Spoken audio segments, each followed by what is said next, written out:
Beaucoup de choses nous apprennent à aimer, mais personne ne nous a jamais appris à défaire l'amour. L'idée derrière la construction de relations, c'est que c'est un soutien à tous les niveaux de la vie. À tout point de vue, deux personnes peuvent faire mieux qu'une seule. C'est ça l'idée.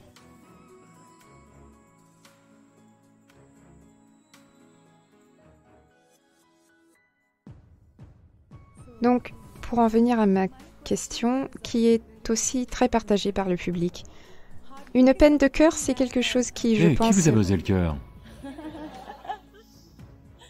Donc, une peine de cœur est quelque chose que presque tout le monde traverse, et particulièrement à un moment donné de leur vie. Et je me souviens en fait que mon professeur m'a dit une fois que c'est à votre âge, vous aimez, vous cassez, et vous apprenez à aimer encore et encore et encore. Qui est ce professeur? Pardon? Qui est ce professeur? Ça, c'est top secret. La beauté de la chose, c'est que vous tombez de nouveau amoureux et vous cassez, mais ça finit toujours par vous guérir de nouveau. Je me demande, Sadhguru, tout le monde nous apprend comment aimer. Les films, les poèmes... Vraiment? Bollywood... Si vous faites les choses qu'ils font dans les films, personne ne vous aimera. La littérature. Beaucoup de choses nous apprennent à aimer, mais personne ne nous a jamais appris à défaire l'amour. Voyez à propos des cœurs brisés. Je n'ai pas le cœur brisé, parce que j'ai donné mon cœur très tôt dans ma vie, donc personne ne peut le briser, vous savez? Je l'ai donné. Vous devriez faire ça, comme ça personne ne peut le briser. Voyez, nous devons comprendre ceci. Qu'est-ce qu'une histoire d'amour? Est-ce que ça va, le mécanisme de l'amour? On peut l'examiner? Je n'essaie pas d'enlever toute romance à tout. C'est juste ceci. Disons que vous aviez 10 ans. Vous regardiez autour de vous, le monde était plutôt normal. Allô? Était-il normal quand vous aviez 10, 12 ans? Il était normal. Et je n'ai rien contre vous, c'est parce que vous êtes au premier rang, ok? Donc il semblait plutôt normal. Soudain, après un certain temps, vous avez été un peu empoisonné, chimiquement empoisonné. Puis vous avez regardé. Chaque petite bosse sur le corps de quelqu'un semble être un monde à elle toute seule. Allô? Jusqu'alors, tout allait bien, n'est-ce pas? Vous avez 10, 12 ans, tout va bien. Vous avez eu 13 ans et vous regardez comme ça. Soudain, c'est un monde à lui tout seul. La fille maigre du quartier qui ne représentait rien pour vous, soudain, elle est le point de mire, elle est la prunelle de vos yeux. Oui.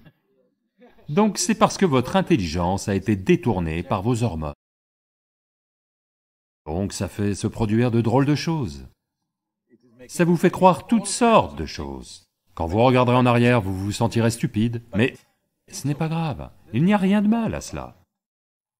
Mais il est très important que nous comprenions ce qui nous arrive.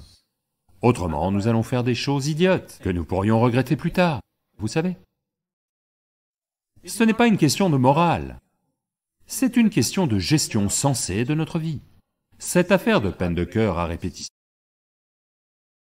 peut vous rendre paranoïaque, à propos de tout, à propos de toute relation avec quelqu'un dans votre vie.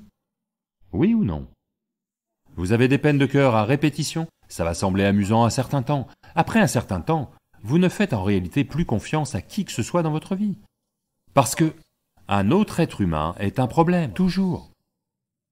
C'est seulement lorsque nos émotions vous permettent de dépasser ce problème que, d'une certaine façon, ils sont inclus. Mais si nous avons des peines de cœur à répétition, nous ne laisserons jamais nos émotions dépasser ces barrières. Nous resterons toujours prudents, parce que de toute façon, ceci est arrivé avec une date d'expiration. Quand les gens arrivent avec une date d'expiration, oui, il y a une date d'expiration pour nous tous. Mais les relations, l'idée derrière la construction de relations, c'est que c'est un soutien à tous les niveaux de la vie, de telle sorte que deux personnes, c'est-à-dire deux cerveaux et deux corps, peuvent faire mieux qu'une seule, de bien des façons, dans divers aspects de la vie, en matière de vie professionnelle, de situation familiale, de vie, d'amitié, d'émotion, d'arrangement et d'organisation de nos vies à tout point de vue. Deux personnes peuvent faire mieux qu'une seule. C'est ça l'idée. Et bien sûr, la nature nous pousse à être ensemble, parce que la nature ne se soucie pas de votre histoire d'amour, elle veut juste que vous vous reproduisiez. Oui?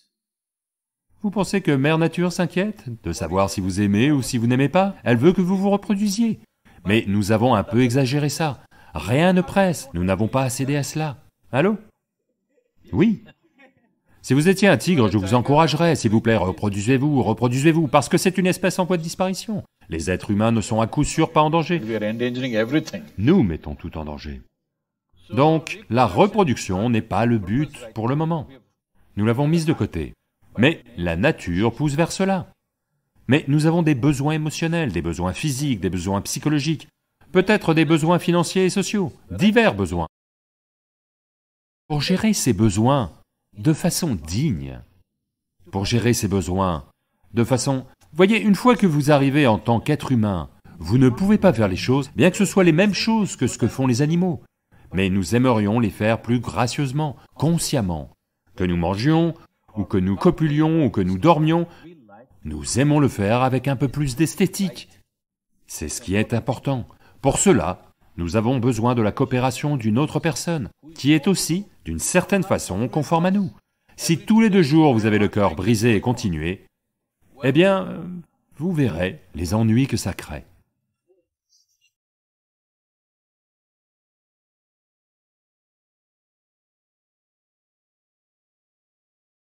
Je veux savoir comment on peut identifier son potentiel ou son talent. Sur quoi se concentrer? Actuellement, dans cette société, en particulier en Inde, dans toute l'Inde, mais je pense particulièrement en Inde du Sud, dès votre enfance, la situation des parents, dans la plupart des foyers, il y a des exceptions, mais dans la plupart des foyers, la situation des parents et la situation sociale est telle qu'ils incitent constamment les enfants à penser à quelle activité les ferait le mieux survivre, quelle activité leur ferait décrocher un bon travail, quelle activité leur ferait gagner beaucoup d'argent. Ils ne pensent qu'en ces termes. Quand vous orientez un enfant comme ça, dès son plus jeune âge, alors, quels que soient ses talents innés, il y a peut-être un Picasso dans votre maison, mais maintenant vous en faites un médecin. Vous savez, il ne fera qu'étaler du sang sur les gens. Simplement parce que dès son enfance, il n'a jamais été autorisé à penser au-delà de la survie. Si véritablement vous vous en souciez, si vous avez des enfants, il est très important de juste leur permettre de se développer. Ne soyez pas pressés qu'ils trouvent un travail, fassent quelque chose. Voyez, il n'est pas nécessaire que tout le monde avant 25 ans ait un travail, soit sur des rails, soit marié, ait des enfants. Ce n'est pas nécessaire.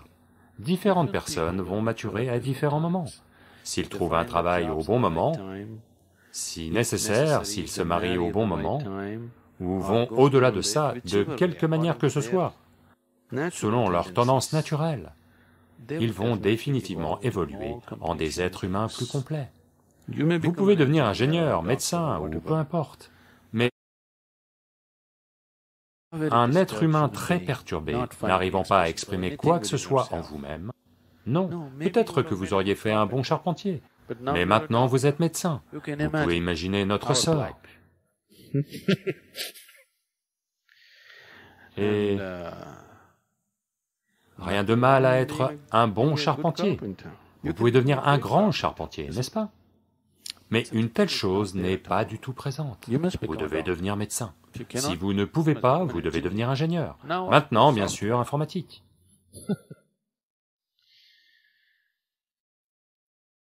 C'est comme ça qu'ils s'y prennent, n'est-ce pas? Ils essaient la fac de médecine, pas reçu. École d'ingénieur, où est le lien? Si vous n'êtes pas reçu en fac de médecine, école ayurvédique, médecine vétérinaire, ou au moins devenez guérisseur.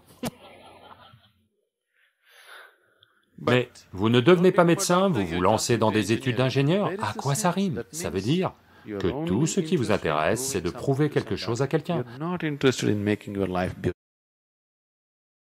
Ça ne vous intéresse pas de rendre votre vie belle, n'est-ce pas? Quel travail rapporte le plus? S'ils doivent faire quelque chose d'autre? C'est ce que je dis, de la survie, rien que de la survie. Voyez, chaque être humain a l'intelligence et la force nécessaires pour survivre dans le monde. Peut-être pas comme quelqu'un d'autre, mais à sa façon. Mais s'il fait quelque chose qui lui tient à cœur, s'il crée quelque chose pour lequel il a un goût naturel, alors, qu'il le fasse à telle échelle ou à telle échelle, il sera quand même heureux. Oui. Maintenant, vous faites quelque chose pour lequel vous n'avez aucune tendance naturelle, simplement parce que socialement vous êtes orienté de cette façon. Maintenant, il y a un sentiment de frustration à propos du travail que vous faites. Vous continuez, bien sûr, parce que vous avez investi 5 ans, 10 ans d'études, donc vous ne pouvez pas revenir en arrière. Vous continuez à vous pousser, n'est-ce pas? Il n'est pas nécessaire d'orienter la société comme ça. Maintenant, tous les 10 ans, la société change son idée de ce qu'est la meilleure éducation. Maintenant, il y a trop de médecins, personne n'en veut nulle part. Oui. Maintenant, les gens pensent à autre chose, ils ont pensé informatique, la moitié des gens ont été renvoyés d'autres pays. Maintenant, ils cherchent désespérément par où aller. Je sais que la survie est importante. Avec le genre de surpopulation et de compétition qu'on a, la survie est importante. Mais quand même, laissez au moins 50% de votre vie ouverte. Voir ce que vous pourriez faire est une bonne chose à faire pour les enfants parce qu'ils vont vivre des vies plus complètes. Je sais que beaucoup de gens n'ont peut-être pas les moyens de le faire, il y a bien des difficultés, c'est plus facile à dire qu'à faire. Tous ces problèmes sont là. Mais tout de même, ça vaut le coup de nous efforcer de créer une nouvelle génération qui soit un peu plus harmonieuse en elle-même, n'est-ce pas? Quels que soient les efforts que ça demande. Ça vaut quand même le coup, n'est-ce pas?